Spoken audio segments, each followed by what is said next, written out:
How China is quietly bracing for conflict with India? China is... That sounds interesting. That sounds very interesting. Dude, I gotta tell you something. Taiwan, I mean, China's bracing for conflict with Taiwan. Taiwan, we covered this on the channel, but it was a while ago, so maybe you don't know. Taiwan's ruling party is the Green DPP party, which is the most anti-China party. They're the ones that are like, hey, Beijing's a real problem. Taiwan wants to be independent, yada, yada, yada. So they just held a big recall to get rid of the pro-China lawmakers, the ones within China that are trying to be, you know, like, well, maybe we should just become friends with China or become part of China, who knows? And they had a recall vote and they lost the vote. So nobody got recalled. So I don't know what's, Taiwan itself is fighting itself, bro. That just happened. It was like today. Do you think if USA doesn't defend Taiwan, it will send a message to our other allies and possibly break NATO? Dude, if China invades Taiwan, the geopolitical consequences are going to be massive in so many ways. It's not just defending it. Defending it could be World War III. Do you know what I'm saying? Not defending it could send signals. That's the big thing of our next 15 years, right? 10 years, maybe less. I don't know. One thing I was thinking about today is, you know, we talk about how old Biden was or how old Trump is, but the entire world has old leadership right now. Almost the entire world. Everyone's gonna have counterexamples, but like, you know, Iran's leadership's in their 80s, China's leadership's in their 70s, Russia's leadership in their 70s, America's in their late 70s. So many big geopolitical actors have old leadership, and they're all old, and they're all trying to do like legacy stuff at the moment out the door. And it's hard to care about the future or care about things other than like making your legacy when you're that old. And, you know, if you're like 50 and you do something stupid, well, then the reputation will follow you for the rest of your life. But if you're like 80 and do something stupid, you're dead. Who cares? It's just crazy how this gerontocracy ruled by the old is in so many countries. Let's watch this video. How China's quietly bracing for conflict with India. Spending more than $40 billion on this railway through the Himalayas. Once complete, it will connect Chengdu, a major city in southwestern China, to Lhasa, the capital of the Tibet Autonomous Region, lowering the travel time from 34 hours to 13 hours. Yawn. This is just one part of a massive... China builds another train. Yawn. We get it. The Chinese military's Western Theater Command is massive, about 2.6 million square miles, more than 80% of the area of the contiguous... Have they considered building a wall?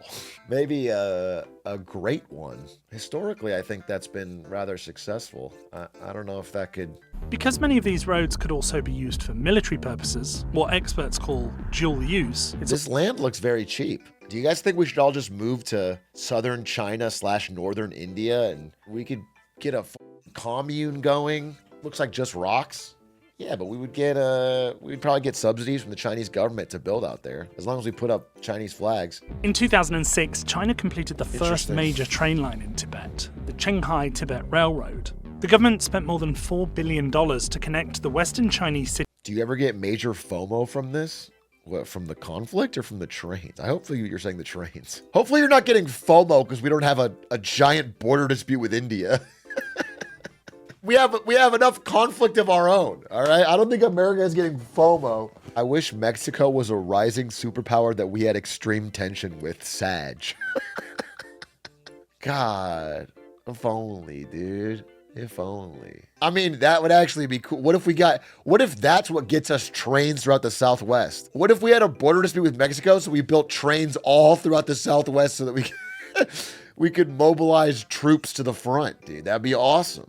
But another element of this is that China has the most missile-centric concept of warfare anywhere in the world. China is estimated to have more than 600 nuclear warheads, many of which could reach India. India is estimated to have only 118 nuclear warheads. This scene is in every video about war, nuclear war, and it's like, who cares? Only 118? Only 1 billion people dead? Who cares? Oh, I have 150, but you only have 90.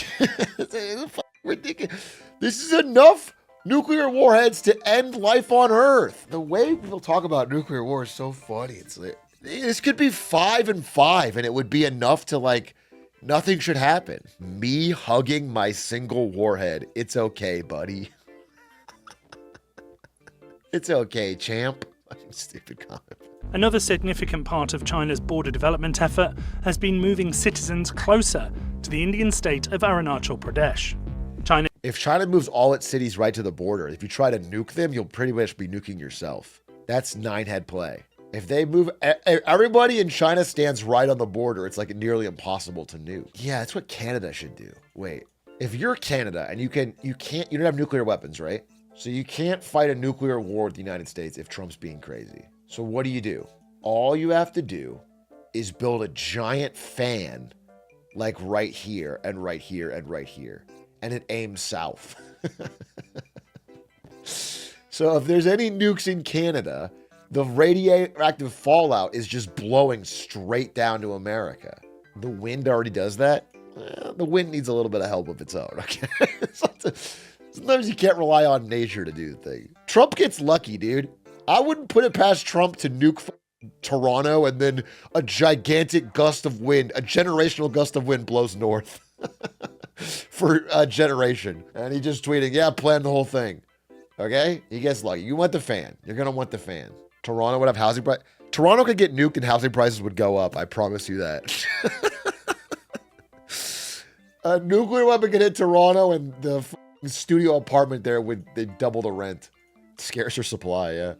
China uses so-called active defense on many of its borders. And it's also known for pressing neighbors into difficult positions by using what experts refer to as salami slicing tactics. We talked about this. Where it gets away with major power grabs by cutting them into many incremental moves that are too small to meet much resistance. It's so funny. I don't fully understand it. We talked about this yesterday, but I don't fully understand the motivation behind a lot of these leaders for territorial gains like this, because the value of the land is so low. I'm not saying, you should give up territory, but if you took the effort to agree on a line on a border and stick to it, the resulting trade boost from less tensions with your neighbor is going to be worth so much more than a few meters of ground. Maybe it's a reputation, maybe it's an internal polling thing and you seem stronger to your people, but it feels so foolish because, China and India having no tensions at all would be infinitely stronger for both of them. They would both be in a better spot. So how much is the land worth? How much is a few extra meters of land worth? It's not a few meters, it's hundreds of kilometers. Yeah, but I just mean relatively. Like, China's massive. They have enough land for their people. This extra land is being forcibly filled. And the population isn't even growing in China. It's shrinking. Now, again, as I've always said, if there's really valuable resources in that land, then I get it. I understand. If there's some rare earth mineral or there's something, then I get the dispute. But just for land's sake, it just feels needlessly antagonistic when you could win more the other way. Each other, despite both sides may not want wars, but miscalculation and misperceptions may eventually be a big problem. Interesting. Very interesting. I'm interested. Nuja 2 official trailer 5 days ago, 5 million views. This is that English one? This is a bounty? They don't pay me for bounty. You think Dan Clancy pays me for bounties? You think dirty Dan Clancy is going to fund the anti-Clancyville revolutionary movement? Holy... You must be brave and walk your own path. I will change my destiny! Holy... Wait! Before you leave, will you give your mama one last big hug? If this is an American animated movie, we'd end with a fart joke right here, as God intended. So Nuja better rip a loud fart while hugging the mom. Come on, don't watch it. Nah. You're not quite caught up culturally, China. You're not quite. You don't quite have that Shrek-like magic. Oh, the East has fallen. That just happened. What happened to the Big A dub? I don't know what happened to it. I actually don't know. There was supposed to be a Big A community-made dub. I think it's a really hard project, to be honest. Maybe they weren't able to finish it, which is fine. We got the lines done, but can't find quality video. I see. That's tough. I don't know. That's the dub right there. I'm well aware. Thank you, Pasta Mystic. Thank you. When I heard them speaking in English, I figured it out. I'm talking about the Big A community dub. I'll say what the real dub is, okay? The friends we made along the way. You know what I'm saying? That's a community dub. I don't care about a movie. I care about time with my buds.